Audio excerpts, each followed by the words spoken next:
على أوسمة أجنبية. تدخلاتكم في اليمن وضرب الحوثيين بطريقة إثنية ومذهبية حقيرة بكل تحالفاتكم هذه، وقتل شعب لأنه يدافع عن نفسه، وعندهم مشاكل بيناتهم اليمني. ايش دخلكم باليمن؟ ذهابكم للبحرين، تدخلكم الآن في ما دخل هذا الآن في داخل سوريا. ماذا يسمي هذا العالم؟ عفوا، ما دخل اليمن اليوم؟ ماذا يسميه؟ من أنتم لترسموا المنطقة؟ من أنتم حتى ترسموا سياسة المنطقة بطريقة السلاح؟ احنا نعرف الجيش السعودي 150,000 واحد وفاقدين إرادة القتال، وأنتم الآن تتحدثون بعنتريات وعنجهية كأنكم الآن يعني مقدمة. أنا لا أعرف عن ماذا نتحدث. عندكم فلوس نعم، لكن ليس عندكم رجال.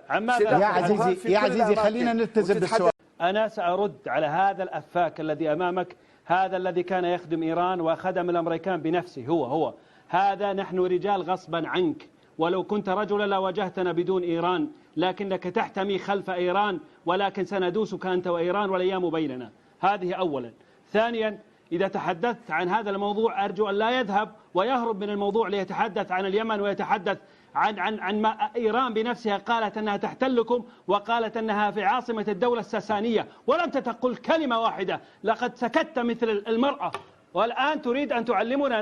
نحن بلاد الحرمين، إذا لم تعرف نحن قبلة المسلمين، وهذا هو مكاننا. إذا لا تعرف ما معنى قبلة الإسلام فأنت جاهل، لأنك لا تعرف ما هو الإسلام. هذا أولا. ثانيا، سليماني ماذا يفعل لديك؟ ماذا يفعل تقول؟ من يأمركم؟ أصبحتم عبيدا لطهران.